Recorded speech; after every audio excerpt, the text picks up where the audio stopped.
Welcome to Brain Roots IAS. Today we will study environmental impact assessment.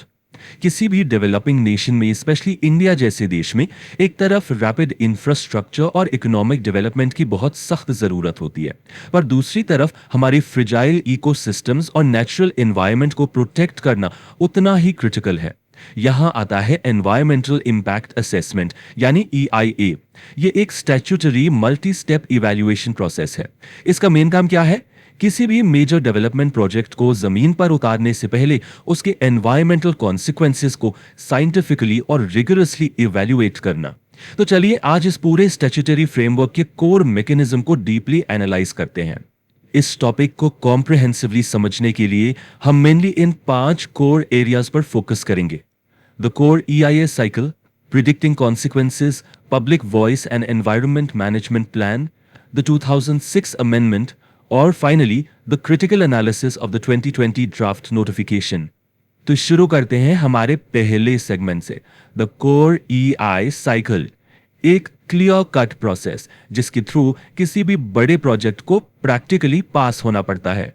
इस cycle का सबसे पहला और फंडामेंटल फिल्टर है स्क्रीनिंग। जैसे ही कोई नया डेवलपमेंट प्रोजेक्ट प्रपोज होता है, सबसे पहला लीगल सवाल यही उठता है कि क्या इस प्रोजेक्ट को एनवायरमेंटल क्लियरेंस की स्टैट्यूटरी जरूरत है भी या नहीं। स्क्रीनिंग एग्जैक्टली इसी चीज को डिटरमिन करता है। ये फिल्टर 3 कॉन्क्रीट क्राइटेरिया पर बेस्ड होता है: scale of investment, type of development और लोकेशन ऑफ डेवलपमेंट। एग्जाम्पल के लिए, एक छोटे सोलर सेटअप और एक मैसिव कोल माइनिंग प्रोजेक्ट को सेम लेंस से नहीं देखा जा सकता। अगर एक प्रोजेक्ट किसी इकोलॉजिकली सेंसिटिव जोन के पास है तो डेफिनेटली वो स्टैट्यूटरी नोटिफिकेशंस के स्ट्रिक्ट क्राइटेरिया में आएगा। Screening basically unwanted bureaucratic delays को रोकती है छोटे प्रोजेक्ट्स के लिए और इंश्योर करती है कि बड़े high impact projects strictly law के दायरे में आए। जब स्क्रीनिंग सक्सेसफुली पास हो जाती है तो अगला हाईली टेक्निकल स्टेप आता है स्कोपिंग। स्कोपिंग का सिंपल मीनिंग है इस पूरी EIS स्टडी की बाउंड्रीज और फ्रेमवर्क को तय करना। इस फेज में प्रोजेक्ट प्रोपोनेंट्स और उनके कंसल्टेंट्स मिलकर specific terms of reference detail out करते हैं। Ministry of environment and forest ने अलग अलग सेक्टर्स के लिए क्लियर गाइडलाइंस पब्लिश की हुई हैं।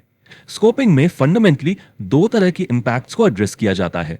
पहला, क्वांटिफाइबल इंपैक्ट्स, जिन्हें हम नेचुरली नंबर्स में मेजर कर सकते हैं, जैसे पोल्यूशन का मैग्नीट्यूड, फ्रीक्वेंसी और ड्यूरेशन। दूसरा, नॉन क्वांटिफाइबल इंपैक्ट्स, जैसे उस स्पेसिफिक एरिया की एस्थेटिक या रिक्रिएशनल वैल्यू का लॉस। इन्हें सोशियो इकोनॉमिक क्राइटेरिया के थ्रू मेजर किया जाता है। स्कोपिंग इंश्योर्स की EIS स्टडी बिल्कुल डायरेक्शनलेस ना हो और सिर्फ उन्हीं कोर एरियाज पर लेजर फोकस करे जहां सच में सिग्निफिकेंट इंपैक्ट होने वाला है। स्कोपिंग में बाउंड्रीज डिसाइड होने के बाद थर्ड स्टेप आता है बेसलाइन डेटा कलेक्शन। इसे अगर सिंपल टर्म्स में समझे तो ये उस एनवायरनमेंट का एक बिफोर पिक्चर क्लिक करना है। प्रोजेक्ट कंस्ट्रक्शन शुरू होने से बिल्कुल पहले वहां की सॉइल, एयर और वाटर की ओरिजिनल प्रिस्टीन हालत क्या है। बेसलाइन डेटा प्रिसाइजली इसी स्टेटस को मैप करता है। यहां site specific primary data gather किया जाता है, यानी क्लियरली फील्ड से डायरेक्ट सैंपल्स और रीडिंग्स। इसके साथ ही इसे सेकेंडरी डेटा से सप्लीमेंट किया जाता है, जो पब्लिश लिटरेचर या हिस्टोरिकल रिकॉर्ड से मिलता है। यह स्टेप इसलिए एब्सोल्युटली क्रूशियल है क्योंकि अगर हमारे पास एनवायरनमेंट के प्री प्रोजेक्ट स्टेटस का एक्यूरेट बेसलाइन डेटा ही नहीं होगा तो प्रोजेक्ट बनने के बाद कितना एक्चुअल डैमेज हुआ ये टेक्निकली मेजर करना इम्पॉसिबल हो जाएगा। बेसलाइन एस्टैब्लिश करने के बाद हम आते हैं सेक्शन 2 पर, प्रिडिक्टिंग एनवायरमेंटल कॉन्सिक्वेंसेस। यहां से सबसे एनालिटिकल और रिगरस फेज शुरू होता है। इंपैक्ट प्रिडिक्शन एक बहुत ही डिटेल्ड और मल्टी डायमेंशनल साइंटिफिक प्रोसेस है। हालांकि एब्सोल्यूट सर्टेनिटी के साथ कुछ भी प्रिडिक्ट करना मुश्किल है, पर साइंटिफिक मैपिंग से हम इस अनसर्टेनिटी को ड्रास्टिकली मिनिमाइज जरूर कर सकते हैं। 6 मेजर इंपैक्ट कैटेगरीज हैं जिन्हें कॉम्प्रिहेंसिवली असेस किया जाता है। पहला, एयर। प्रोजेक्ट की वजह से एमिशंस और ग्राउंड लेवल कॉन्सेंट्रेशन में क्या चेंज आएगा और इसका ह्यूमन हेल्थ पर क्या असर होगा। दूसरा, नॉइज। हेवी इक्विपमेंट और मशीनरी से आसपास की फौना यानी वाइल्ड लाइफ और लोकल्स पर क्या इंपैक्ट पड़ेगा। तीसरा, वाटर। क्या लोकल वाटर बॉडीज की क्वालिटी डिग्रेड होगी। कोस्टल एरियाज हैं तो क्या सैलिनिटी या सॉल्ट वाटर इंग्रेस बढ़ेगा। चौथा, लैंड। नेचुरल ड्रेनेज पैटर्न्स कैसे डिस्टर्ब होंगे और वेस्ट जनरेशन का लैंड क्वालिटी पर क्या इफेक्ट होगा। पांचवा, बायोलॉजिकल। डिफॉरेस्टेशन का स्केल क्या होगा। क्या एंडेमिक और इंडेंजर्ड स्पीशीज का हैबिटेट श्रिंक हो जाएगा। और आखिरी, सोशियो इकोनॉमिक। सबसे जरूरी, लोकल कम्युनिटी की डेमोग्राफिक्स और लोकल इकोनॉमी पर इसका क्या असर आएगा। ये एक प्रॉपर 360 डिग्री इवैल्यूएशन है। अब सिर्फ इम्पैक्ट्स को लिस्ट कर देना ही काफी नहीं होता। ईआईए नॉर्म्स के मुताबिक प्रोजेक्ट प्रोपोनेंट्स को असेसमेंट ऑफ ऑल्टरनेटिव्स भी लाजमी तौर पर करना पड़ता है। इसका मतलब है सिर्फ एक फिक्स्ड लोकेशन और एक टेक्नोलॉजी पर रिजिड नहीं रह सकते, दूसरे ऑप्शंस एक्सप्लोर करना मैंडेटरी है। और इसमें एक बहुत पावरफुल ऑल्टरनेटिव होता है, द नो प्रोजेक्ट ऑप्शन। यानी अगर ये प्रोजेक्ट यहां बने ही ना तो एनवायरनमेंट और लोकल इकोनॉमी का क्या स्टेटस रहेगा।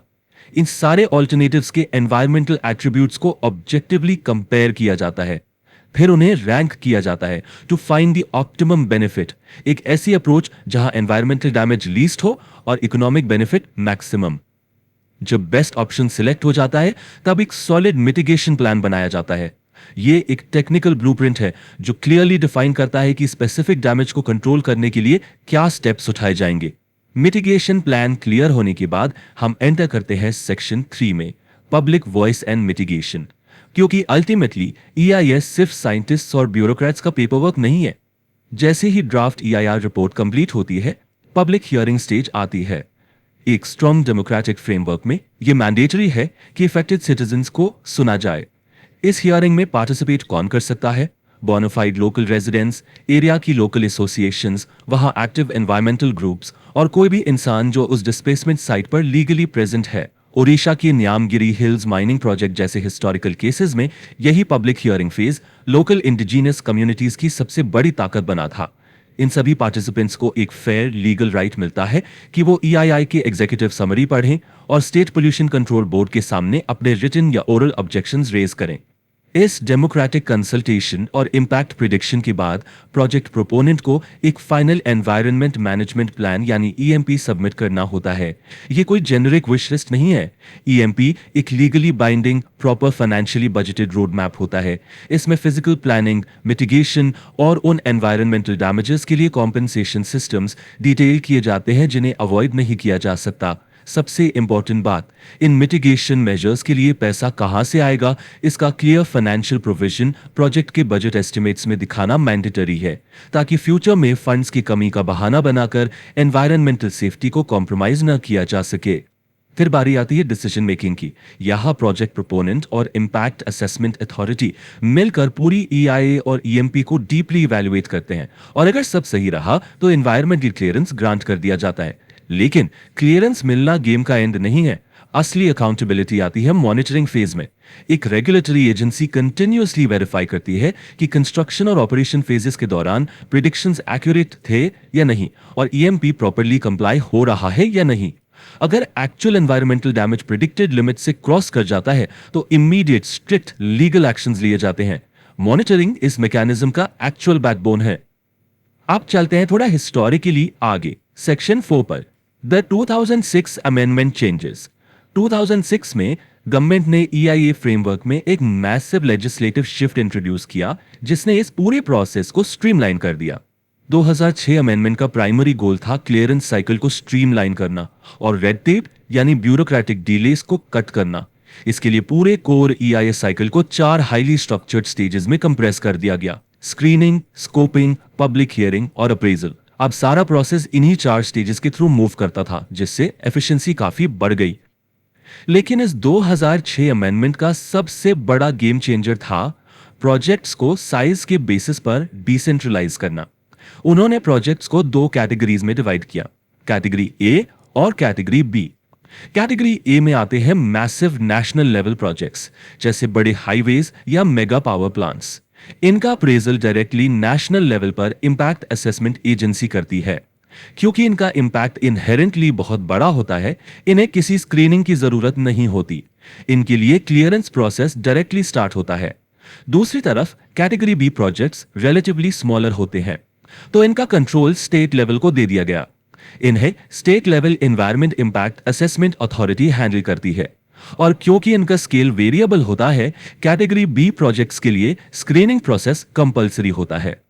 स्टेट लेवल पर स्क्रीनिंग के बाद कैटेगरी बी फर्दर 2 पार्ट्स में स्प्लिट हो जाती है, कैटेगरी B1 और कैटेगरी B2।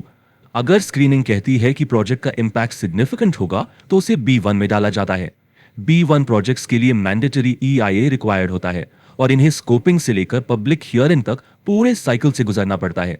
लेकिन अगर प्रोजेक्ट का एनवायरमेंटल फुटप्रिंट बहुत ही माइनर है तो वो कैटेगरी B2 में आता है। B2 प्रोजेक्ट्स को इस पूरे लंबा टाइम लेने वाले EIA प्रोसेस से टोटल एग्जेम्पशन मिल जाता है। और इस बैकग्राउंड के साथ हम आते हैं हमारे फाइनल और सबसे डिबेटेड सेगमेंट पर, section 5, the 2020 draft notification. Environment protection act 1986 के पावर को यूज करते हुए मिनिस्ट्री ने 2006 फ्रेमवर्क को ओवरहॉल करने के लिए एक नया ड्राफ्ट प्रेजेंट किया। आइए इसकी की प्रोविजंस को ऑब्जेक्टिवली समझते हैं। अगर हम 2006 फ्रेमवर्क और इस 2020 ड्राफ्ट नोटिफिकेशन को डायरेक्टली कंपेयर करें तो दो मेजर एडमिनिस्ट्रेटिव चेंजेस तुरंत हाईलाइट होते हैं। पहला, पब्लिक हियरिंग टाइम। 2006 में पब्लिक को डॉक्यूमेंट स्टडी करने और ऑब्जेक्शंस फाइल करने के लिए 30 डेज का टाइम मिलता था। 2020 ड्राफ्ट में प्रोजेक्ट्स को फास्ट ट्रैक करने के लिए इस विंडो को रिड्यूस करके जस्ट 20 डेज प्रपोज किया गया। दूसरा, कंप्लायंस रिपोर्टिंग। पहले प्रोजेक्ट प्रोपोनेंट्स को सेमी एनुअल यानी साल में 2 बार अपनी एनवायरमेंटल कंप्लायंस रिपोर्ट देनी होती थी। 2020 ड्राफ्ट ने इसे रिलैक्स करके एनुअल यानी साल में सिर्फ 1 बार कर दिया। इसके अलावा 2020 ड्राफ्ट में कुछ बहुत ही स्वीपिंग स्ट्रक्चरल चेंजेस प्रपोज हुए, जैसे कई मेजर B1 और B2 प्रोजेक्ट्स को पब्लिक स्क्रूटनी से कंप्लीटली एग्जेम्प्ट करना। दूसरा प्रोविजन ये था कि EIA रिपोर्ट अब एक्सक्लूसिवली प्रोजेक्ट प्रोपोनेंट ही बनाएगा, जिससे न्यूट्रलिटी पर बहुत डीप डिस्कशंस हुए। तीसरा, एक बहुत ही सिग्निफिकेंट लीगल शिफ्ट। अगर एनवायरमेंट लॉज का वायलेशन होता है तो अब आम पब्लिक यानी सिटीजन्स उस नॉन कंप्लायंस को ऑफिशियली रिपोर्ट नहीं कर सकते। ये राइट सिर्फ गवर्नमेंट अथॉरिटीज और खुद प्रोजेक्ट प्रोपोनेंट तक लिमिट कर दिया गया। और सबसे ज्यादा डिबेट हुई पोस्ट फैक्टो क्लियरेंस पर। इसका टेक्निकली मतलब यह है कि अगर किसी इंडस्ट्री ने बिना एनवायरमेंटल क्लियरेंस लिए ही ऑपरेशन शुरू कर दिया है तो वो फाइनेंशियल पेनल्टी देकर अपनी एक्टिविटी को बाद में रेगुलराइज या क्लियर करवा सकते हैं। विज़ाग गैस लीक जैसे इंसिडेंट्स के कॉन्टेक्स्ट में यह प्रोविजन एकेडमिकली और लीगली बहुत इंटेंसली स्क्रूटनाइज किया गया। तो यह कंप्लीट होता है हमारा एनवायरमेंटल इंपैक्ट असेसमेंट का ये डिटेल्ड एकेडमिक सफर। स्क्रीनिंग की शुरुआत से लेकर 2020 ड्राफ्ट के कॉम्प्लेक्स प्रोविजंस तक एक सेंट्रल सवाल लगातार बना रहता है, क्या आने वाले टाइम में हमारे इवॉल्विंग रेगुलेटरी फ्रेमवर्क्स देश के रैपिड इकोनॉमिक डेवलपमेंट और हमारे इररिप्लेसेबल नेचुरल इकोसिस्टम्स के बीच एक परफेक्ट बैलेंस स्ट्राइक कर पाएंगे? एक सस्टेनेबल फ्यूचर का पूरा दारोमदार सिर्फ कागजी कानून पर नहीं बल्कि उनके स्ट्रिक्ट ऑन ग्राउंड इंप्लीमेंटेशन पर टिका है। If you found this lecture helpful, like, share and subscribe to the channel.